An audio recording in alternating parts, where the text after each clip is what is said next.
A Wisconsin county clerk basically came out and admitted in testimony in federal court this week that Republicans in Wisconsin are trying to suppress the vote. So Raw Story explains, in a hearing on Tuesday, Republican County Clerk Kathleen Novack spoke in favor of voting restrictions signed into law by Governor Scott Walker between 2011 and 2015, which opponents argue suppressed the votes of non-whites. She said, if there's an office open 30 days versus an office that's only open 10 work days, there are obviously voters that have a lot more access than someone else. There has to come a point where it's just giving over access to particular parts of the state.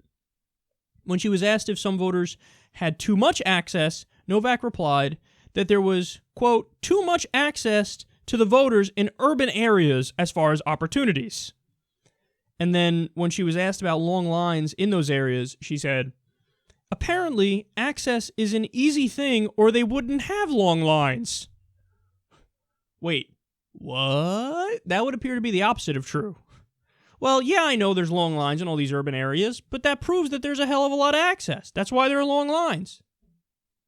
No, see, that would be something that suppresses the vote. If people have to wait online for an extended period of time, maybe they have to go pick up their kid from somewhere, maybe they got to go back to work, maybe they got to go take care of their mother who's sick, who knows? But if you have these long lines, that suppresses the vote.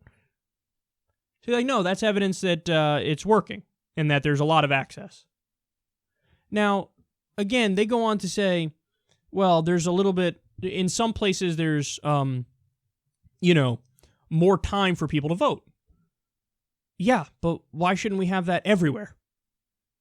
So they make it seem like, well, yeah, this place has more, this place has less, but it's fair. No, but that would be the opposite of fair.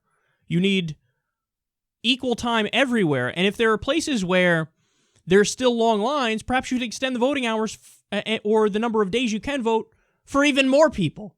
We've seen this so much this election, man, and it's maddening. There are Republicans who are in control in a bunch of different places. We've seen polling places in some areas cut by 70%. 70% from 2012. Why the fuck would you do that? And we've had some record turnouts in this primary season. So this is definitely something that has the net effect of suppressing the vote. Now, in the Democratic primary, that ended up favoring Hillary Clinton over Bernie Sanders because the more people vote, the more it is likely that Bernie Sanders wins. But in a general election, it would just always favor the Republican over the Democrat. And that's, by the way, why Republicans love doing this kind of stuff. Because they know that when turnout is low, they end up winning. When turnout is high, Democrats end up winning. So what do? Come up with tricky ways to suppress the vote. And then when people call you out on it, go, what do you mean? The long lines are evidence that we have great access. It's really preposterous, and it's terrible whenever it happens. It's terrible when it's suppressed on the Democratic side, and we've seen the DNC do some of that stuff.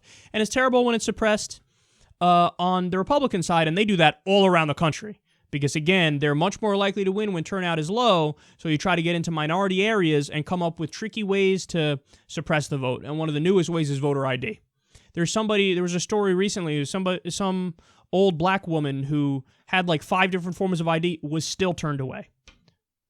Because they're trying to make it hard, they're trying to suppress the vote, they're trying to make it so those people can't vote and Republicans can win, because honestly, the easiest way for them to win is to rig the election.